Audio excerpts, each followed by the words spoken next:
ये बात हमारे संत महात्मा हमारे गुरु महाराज ने हमें बता करके चेताया है कि अज्ञानता रूपी नींद से जागो और सजग होकर के भगवान की भक्ति में लागो। संतों के चरणों में बारंबार वंदना, बारंबार नमन। अब मैं संत श्री जयराम दास जी महाराज जो करुण चाटी से पधारे हैं, राम के विद्या गुरु में रहे हुए हैं। लगभग आज से 25-26 साल पहले विक्रम संवत 2055 1998 वरिष्ठ उपाध्याय के लिए एग्जाम दे रहा था। उस समय संत भाग विराज थे। मैंने कहा संतों को सूत्र मेरे को याद नहीं आ रहे, समझ में नहीं आ रहे हैं। तो संतों ने जो है व्याकरण और उसके बाद में ऋषिकेश के अंदर आप जो है अष्टाध्यायी पढ़ाते थे। उस समय से भी आपसे जो है विद्यादान का मौका मिला। संतों के चरणों में बारंबार नमन, बारंबार प्रणाम। संत श्री जयराम दास जी से निवेदन करूंगा, गागर में सागर भरने वाले कहावतों को चरितार्थ करते हुए संक्षिप्त रूप में आप लोग को जो है भगवान की भक्ति दृढ़ता की ओर कैसे बढ़ सकते हैं वो बात बताएंगे। प्रेम से सुने, ध्यान से सुने। संत श्री जयराम दास गर्भ गीता 25 सालों करती रहती, 9 महीना वो माँ को बेटो 200 रुपये देवे, इसलिए मुताबिक है। आज रामायण में सोची है, कोई पढ़े लिखे कोई पाठ करने वाले हो तो मैं लेकर आयो हूँ, आप कृपा कर लीजिए। बोले सतगुरु भगवान की प्रसाद है, कोई हनुमान को बोले।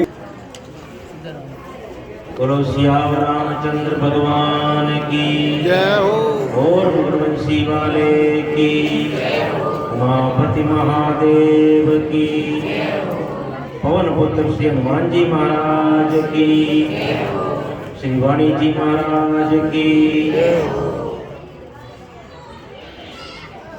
वसुदेव सुतं देवं कंस चाणूरमर्दनम् देवकी परमानंदम कृष्णं वंदे जगद्गुरुं। प्रपन्न पारिजाताय तोत्रवेत्रैकपाणये ज्ञानमुद्राय कृष्णाय गीतामृतदुहे नमः। अनंत कोटि परब्रह्म परमेश्वर के चरण कमलों में सादर प्रणाम करता हूं। भगवत प्राप्त तत्व ज्ञानी महापुरुषों के चरणों में सादर वंदन करते हैं और मंच पर विराजमान श्री ज्ञानवृद्ध वयोवृद्ध श्री चंद्रदास जी महाराज एवं श्री श्रवणदास जी महाराज के चरणों में सादर प्रणाम करते हुए राम जप में आए हुए सभी संत महापुरुषों के चरणों में बहुशः प्रणाम करते हुए और सत्संग में रुचि रखने वाले सज्जनों एवं माताओं बहनों का यथायोग्य अभिनंदन करते हुए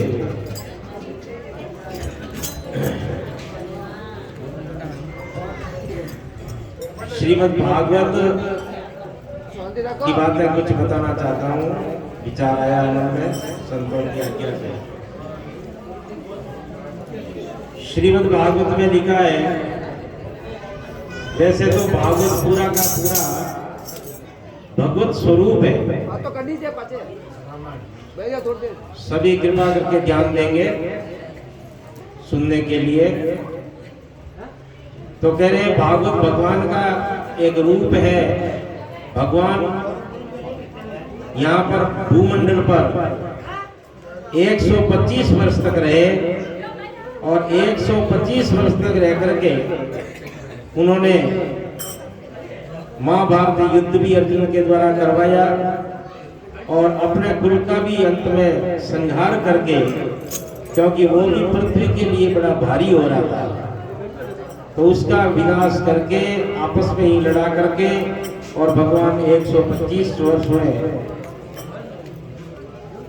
25 वर्ष के बाद में भगवान इस धराधाम को छोड़ के गोलोक की यात्रा की भगवान ने। तो उद्धव जी को अंतिम उपदेश देते हैं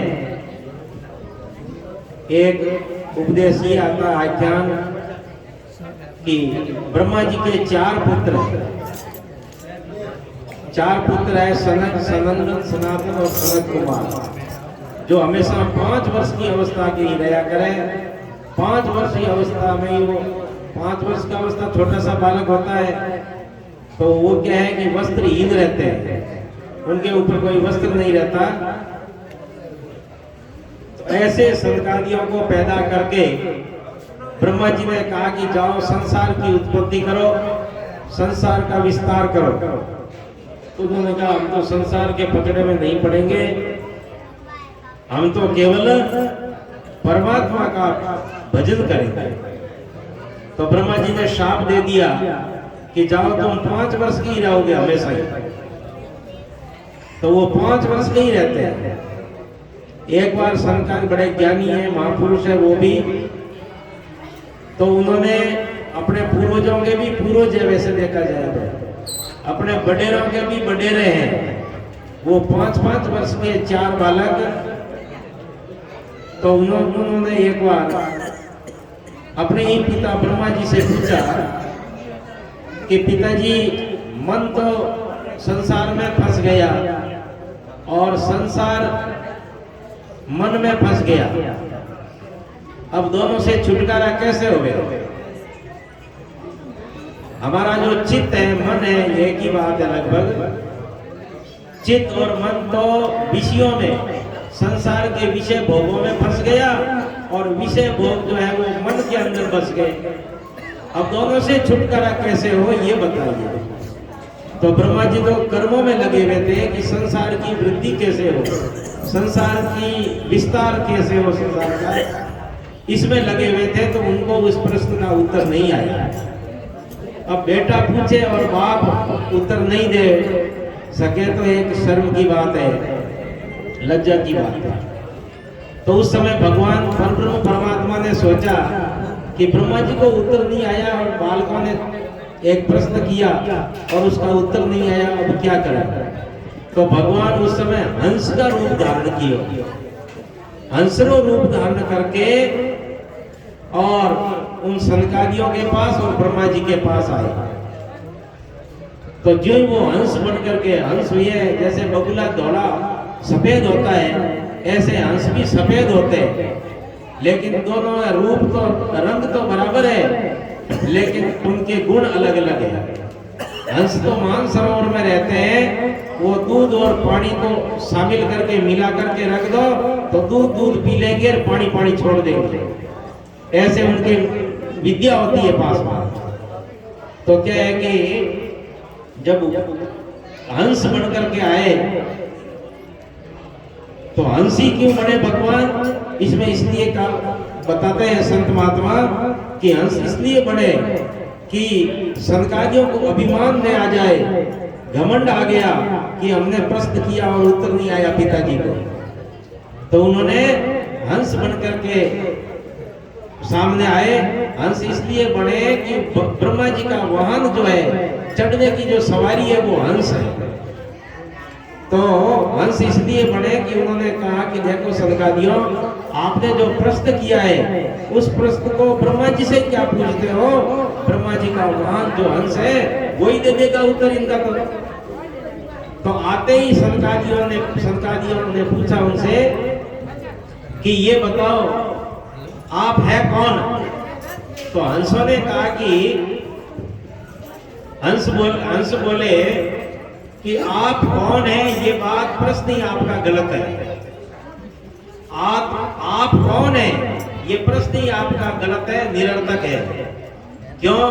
क्योंकि आत्मा की दृष्टि से देखा जाए तो आत्मा जो हमारे में है वही आपके अंदर आत्मा है। तो आप कौन है, ये प्रश्न आपका गलत चला गया। और फिर शरीर की दृष्टि से पूछा जाए तो शरीर 5 तत्वों का सबका बना है, पृथ्वी जल वायु तेज और आकाश। पृथ्वी जल वायु तेज और आकाश, ये शरीर सबका बना हुआ है, चाहे वो मनुष्य हो, चाहे पशु पक्षी हो, चाहे देवता हो, सबका शरीर 5 तत्वों से बना हुआ है। अब तो इसलिए ये प्रश्न गलत हो गया, क्योंकि शरीर की दृष्टि से अपन एक है और आत्मा की दृष्टि से भी अपन एक है। तो सनकादियों ने विचार आया मन में कि भाई ये कोई अंश तो नहीं है, ये तो कोई बलाय है तो दूसरी। तब उन्होंने कहा कि देखो, जो भी इंद्रियों से ग्रहण होता है, कानों से श्रवण होता है, नाक से सुगंधी आती है और आंखों से रूप का ग्रहण होता है, तो ये सभी सब विषय क्या है कि इन विषयों को छोड़ दो और विषयों को जो ग्रहण करता है, इंद्रियों को, मन को भी छोड़ दो। तो मन का भी त्याग कर दो और विषयों का भी त्याग कर दो, आप मेरे में स्थित हो जाओ, आप मेरे के अंदर स्थित हो जाओ कि हम तो भगवान के हैं, भगवान के अंश हैं, भगवत स्वरूप है। इसलिए क्या है कि हम तो न तो संसार है और नहीं हमारा मन है। मन और संसार एक जाति के हैं, तो मन तो संसार में ही जाएगा, परमात्मा में नहीं लगेगा। अपन खुद लग जाएंगे, अपन स्वयं परमात्मा में लग जाएंगे तो परमात्मा का दर्शन होएगा। तो इसलिए मद रूप उभयम त्यजेत, मेरे रूप को धारण करके दोनों का त्याग कर दो। मन भी अपना नहीं है और संसार भी अपना नहीं है, विषय भी अपने नहीं है। तो इन प्रकार से शंकराचार्य ने उपदेश दिया और फिर कहा कि अन्य इंद्रियों से भी जो ग्रहण होता है, अमेव न मत्वन्यत् इति बुद्ध्यत्व मंजसा, वो मैं ही हूँ और कुछ नहीं है संसार में। क्योंकि चतुश्लोकी भागवत में भी ये लिखा है कि अहमेवास्मेवाग्रे नान्यत् यद् सत् सत् परम पश्चादहं यदेतच्च यो वशिष्येत सोऽस्म्यहम्। मैं ही पहले था और बाद में भी मैं ही रहूंगा और बीच में भी मैं ही हूँ। तो इन प्रकार से भगवान का ही रूप सभी जगह है। इस प्रकार तुम इसको शीघ्रता से और सरलता से समझ लो का मतलब मान लो कि भगवान हमारे हैं, हम भगवान के हैं। जैसे मीराबाई ने मान लिया कि मेरे तो गिरधर गोपाल दूसरों ने कोई, जाके सिर मोर मुकुट मेरो पति सोई। अब ये मान्यता मीरा ने बदली है। तो मीरा कोई स्त्री नहीं है, मीरा कोई वैसे रानी थी, राजा की रानी थी, ऐसी बात नहीं है। ये मीरा का भाव है। तो मीरा का भाव आदमी भी बना सकता है और माता बहनें भी बना सकती है। तो आदमी के भाव बन गया कि हम भगवान के हैं, भगवान मेरे, तो वही मीराबाई है। तो इस प्रकार से मीरा का जो ज्ञान है वो भावात्मक ज्ञान है। तो ऐसी प्रकार से जैसे मारवाड़ में अपने मीराबाई जैसी महा विभूति और भक्तिमती और भक्त शिरोमणि मीराबाई हुई, तो ऐसे ऐसे मारवाड़ में अपन भी हो सकते हैं। भगवान तो सभी के हैं और सब समय में है। आज भी यदि उनको मान लें तो क्या है कि भगवान प्रकट हो जाएंगे, भगवान दर्शन दे देंगे। इतना ही कहकर मैं अपनी वाणी को विराम दूंगा। बोलिए सियावर रामचंद्र भगवान की जय हो। अनंत कोटि सब संत महात्माओं की जय हो। गीता गंगा गौ माता की जय हो। राम जी राम राम हो। करे सतो जय कोट किसला सेवा राम द्वारा सोते अकूट लाखों गाना फुल करियो तो फुल देवेला राम द्वारा मेरे ग्रास सेवा